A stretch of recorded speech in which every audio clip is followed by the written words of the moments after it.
हमारे अतिरिक्त मुख्य सचिव श्री अटल डुल्लू जी, यहाँ के कुलपति प्रोफेसर जेपी शर्मा साहब, हमारे मित्र Shri Atul Jain ji, doctor Rajveer Singh ji, major Manmohan Singh ji, doctor S K. Gupta ji, इस सभागार में उपस्थित इस विश्वविद्यालय के सभी फैकल्टी मेंबर्स, एग्रीकल्चर और अलाइड डिपार्टमेंट्स के सभी अधिकारी, सभी किसान भाइयों बहनों, देवियों, सज्जनों तथा बच्चों, मैं सबसे पहले प्रोफेसर जेपी शर्मा, उनकी टीम तथा किश्तवाड़, डोडा, राजौरी, कठुआ के किसान भाइयों को विशेष रूप से बधाई देना चाहूँगा। 2 साल पहले प्रोफेसर शर्मा ने हींग की खेती की पहल शुरू की थी और इन 4 जिलों के किसानों ने आगे बढ़कर इसमें सहयोग किया। उनके इस प्रयास को देश में नहीं बल्कि दुनिया में आज सराहना मिली है और पिछले महीने अमेरिका की एक प्रसिद्ध मैगजीन न्यू यॉर्कर में हींग के संदर्भ में एक आर्टिकल छपी जिसमें जम्मू के इन जिलों का जिक्र और हींग की खेती का जिक्र है। आज कृषि विज्ञान केंद्र रामबन और किश्तवाड़ का भी वर्चुअल रूप से शुभारंभ आपके बीच किया गया है। अब जम्मू रीजन के लगभग सभी जिलों में कृषि विज्ञान केंद्र कार्यरत हो जाएंगे। इस 5 दिवसीय मेले के लिए इससे बेहतर कोई और शुभारंभ नहीं हो सकता था। मैं सभी किसान भाइयों को जो आज सम्मानित हुए हैं और प्रोग्रेसिव किसान भाइयों को अपनी शुभकामनाएं देता हूं। अगर देश में आप देखें तो किसान भाइयों की मेहनत के कारण लगभग 3157 लाख टन अनाज का उत्पादन इस वर्ष हुआ है, जो गत वर्ष की तुलना में 50 लाख टन अधिक है। दलहन का कुल उत्पादन 277 लाख टन और तिलहन का 377 लाख टन। ये अगर आप देखें तो पूरे कृषि क्षेत्र के लिए एक नया रिकॉर्ड है अपने देश का। भारत सरकार ने अगले साल का जो लक्ष्य रखा है वो 3280 लाख टन रखा है और इसमें 1648 लाख टन पैदावार की उम्मीद रबी सीजन में ही सरकार की है। जम्मू कश्मीर में भी किसान भाइयों के सर पर बुआई की चिंता है। कई स्थानों पर बुआई शुरू हो गई है। कुछ स्थानों पर शिकायत आई कि डीएपी और यूरिया की दिक्कत हो रही है। डुल्लू साहब और उनकी टीम ने उसका त्वरित गति से समाधान करने का प्रयास किया और ये कोशिश की जा रही है कि बिना किसी व्यवधान के किसानों तक ये सब चीज़ें पहुँचें। प्रोफेसर शर्मा, किसान भाई और वैज्ञानिक लोग इस बात से भली बात वाकिफ हैं कि एक लंबे समय तक इस यूनियन टेरिटरी में खेती और किसानी की व्यवस्था में तमाम तरह की दुश्वारियां हैं, परेशानियां हैं, समस्याएं हैं। व्यवस्था रूपी इंजन के हर एक पार्ट में कोई न कोई दिक्कत थी जिसका इस क्षेत्र के विकास की रफ्तार पर असर पड़ता था। माननीय प्रधानमंत्री जी के नेतृत्व में एग्रीकल्चर रिफॉर्म्स ने अनेक समस्याओं को दूर करके किसान भाइयों की आमदनी में काफ़ी इजाफा किया है और उन्हें विकसित राज्यों की लीग में शामिल होने का अवसर भी प्रदान किया है। बावजूद इसके मुझे पता है कि खेती की बहुत सी समस्याएं हैं जिससे किसान भाइयों को हर रोज जूझना पड़ता है। हम सब भी उसी पृष्ठभूमि से हैं।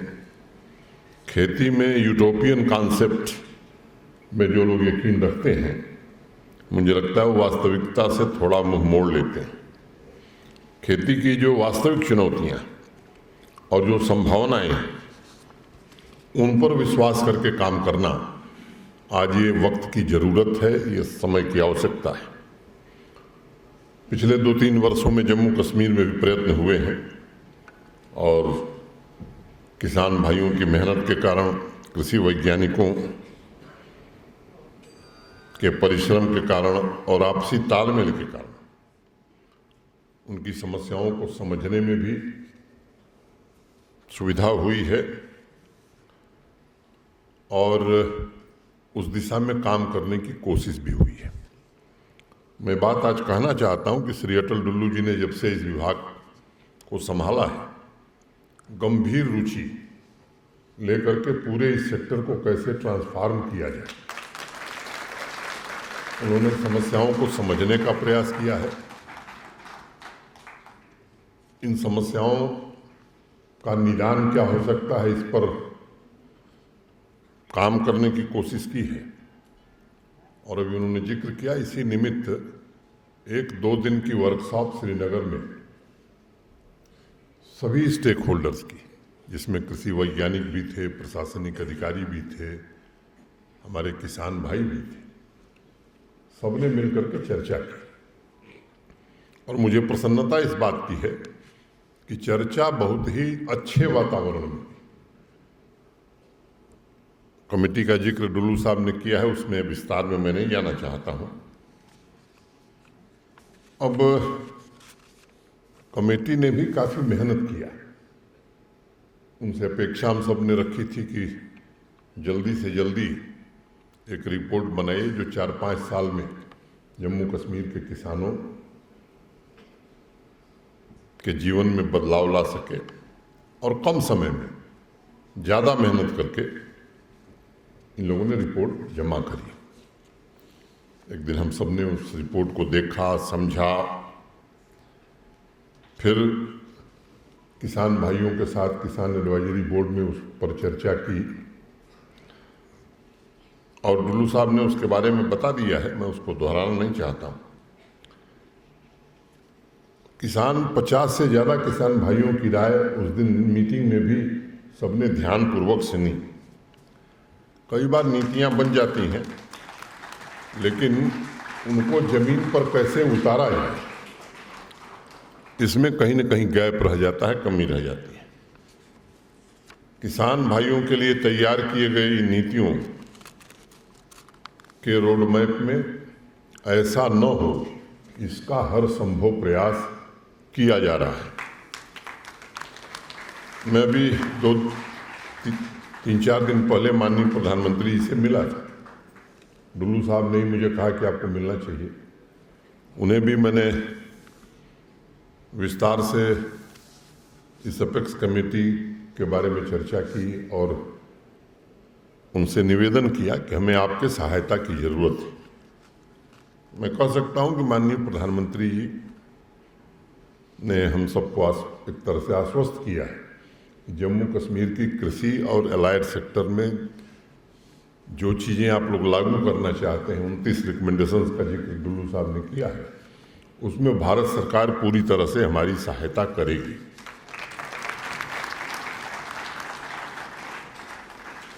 हम सब ये कोशिश जरूर करेंगे और मुझे यकीन है कि जम्मू कश्मीर में 9 किसान पथ का हमारा संकल्प जो है, हमारा मतलब जम्मू कश्मीर के किसानों का, और बताया भी मेरे पहले कहा गया है कि लगभग 70% लोग इससे जुड़े हुए हैं, 13 लाख से ज़्यादा परिवार।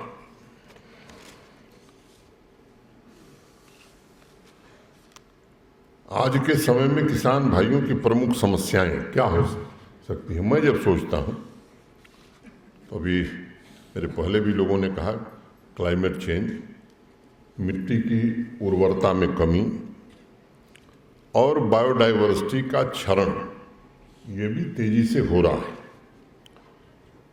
दूसरा, इनकम तो बढ़ रही है लेकिन इनपुट कास्ट भी बढ़ रही है और कंज्यूमर की डिमांड भी हर साल बदल रही है। अब वो भी क्वालिटी की बात करने लगा है। अब इनपुट की तुलना में आउटपुट बढ़ाने की चुनौती बरकरार है, जिसका समाधान इस रिकमेंडेशन में करने की कोशिश की गई है। एग्रीकल्चर में कंपटीशन आया है, तकनीक का इस्तेमाल बढ़ा है, लेकिन बिना मैकेनाइजेशन और नई तकनीक के खेती मुश्किल होती जा रही है। डाइवर्सिफिकेशन में हॉर्टिकल्चर का प्रोडक्शन बढ़ाने का हम लक्ष्य रखे हैं, बढ़ रहा है।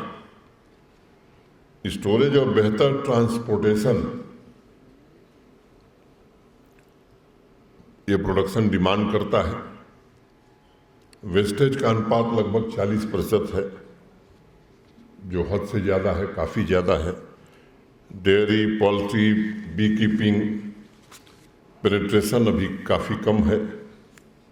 इन पर भी फोकस प्लानिंग और 85% स्मॉल और मार्जिनल फार्मर के लिए यही वरदान साबित होगा। अभी डुल्लू साहब ने आपको अपने वक्तव्य में बताया।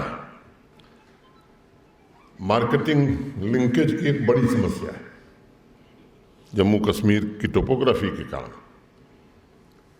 सीड की चर्चा हुई है और क्रेडिट एक्सेस भी एक बड़ी चुनौती है खेती में।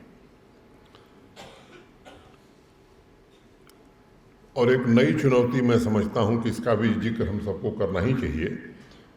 यंग जनरेशन को खेती में लगे रहने और उन्हें भविष्य में किसान बनाने की प्रेरणा। एक इजरायली कंपनी का कहना है कि 2050 माने 2050 में जब विश्व की आबादी 9.1 बिलियन होगी तो किसान भाइयों के सामने 4 मुख्य चुनौतियां होंगी: पानी की उपलब्धता, एनवायरमेंटल इम्पैक्ट, सॉइल हेल्थ और युवा किसान। इन सभी चुनौतियों और संभावनाओं को ध्यान में रखते हुए एपेक्स कमेटी ने इन पर विचार किया है, अपनी संस्तुतियां दी हैं। मैं उसके विस्तार में नहीं जाना चाहता हूं। हम सब कोशिश करेंगे कि इन संस्तुतियों को जमीन पर उतारा जाए। इसमें कृषि विश्वविद्यालयों का, किसान भाइयों का हमें सहयोग चाहिए और कृषि विभाग के जो हमारे अधिकारी हैं, अधिकारी का मतलब मैं डुल्लू साहब की बात नहीं कर रहा, जिलों में जो लोग काम कर रहे हैं, उनसे मेरा निवेदन है कि इस बार प्रण प्राण से इसमें जुटने की जरूरत है। और अगर ये काम हम कर सके तो मैं कोई कृषि वैज्ञानिक नहीं हूं,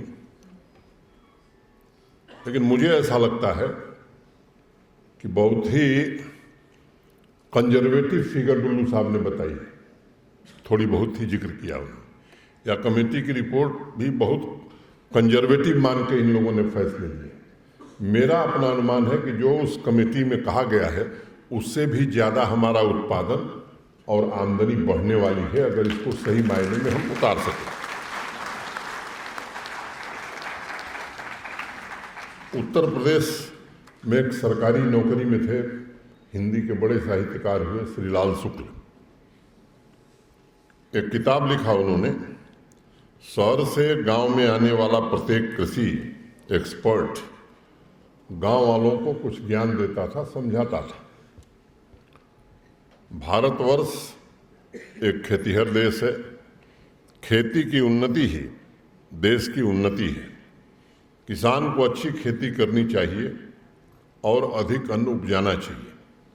ये ज्ञान दे रहा है शहर से जा करके गांव में। प्रत्येक वक्ता इसी संदेह में गिरफ्तार रहता था कि किसान अधिक अन्न नहीं पैदा करना चाहते हैं। मुझे लगता है कि श्री लाल शुक्ल जी बिल्कुल ठीक कह रहे हैं।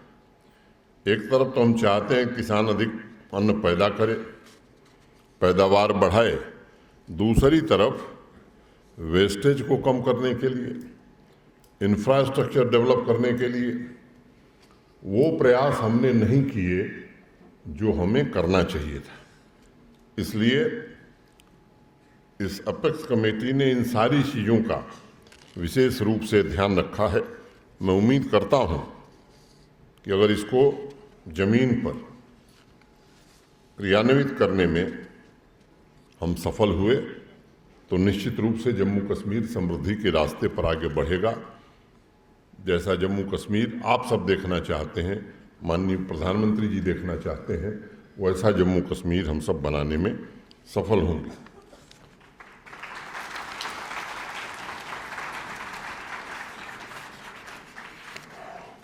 मैं 2 मिनट में 2 बातें कह के ख़त्म करूंगा। मित्रों, आजकल नॉलेज इकॉनमी की बड़ी चर्चा हो रही। ये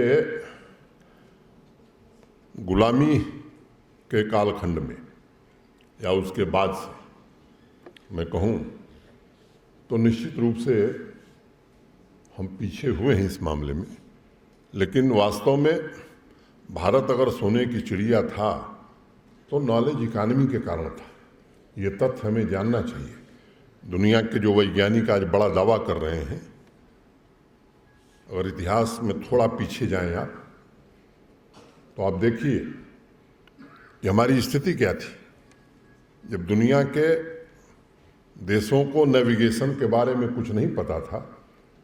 तो हमारे पानी के जहाज दुनिया के सुदूर देशों में जाते थे और अर्थमेटिक के आधार पर जाते थे, लॉगरिथम के आधार पर जाते थे।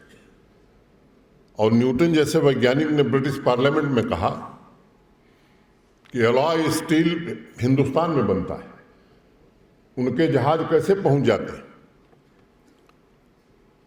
उस समय दुनिया के लोगों को नहीं पता था। और सोना कोई हम चुरा के नहीं ले आए थे। सबसे बेहतर स्टील दुनिया का यही बनता था और स्टील हम ले जाते थे और सोना ले आते थे। तो मुझे लगता है कि अब वो समय आ रहा है। स्टार्टअप यूनिकॉर्न 86,000 स्टार्टअप आज हमारे देश में है। दुनिया की एक बड़ी शक्ति हम बनने जा रहे हैं। अब ये जो समय है ये भारत का समय है और उसमें हम सब लोग अगर मिल करके काम करेंगे तो मुझे लगता है कि अभी हम 5वीं बड़ी अर्थव्यवस्था बने हैं दुनिया की। जिस देश के हम गुलाम थे वह देश आज हमसे अर्थव्यवस्था के मामले में पीछे हो गया है। अब प्रधानमंत्री जी ने एक बड़ा लक्ष्य रखा है और मुझे लगता है कि उसमें जम्मू कश्मीर का योगदान भी किसी प्रदेश से कम न हो। इसके लिए आवश्यक है कि पूरे कृषि, एग्रीकल्चर और एलाइड सेक्टर को हम पूरी तरह से ट्रांसफॉर्म करें। इसके लिए हम सब मिलकर के काम करें। इतना ही निवेदन करता हुआ आप सबको हृदय से साधुवाद देता हुआ अपनी बात में पूरी करता हूँ। धन्यवाद।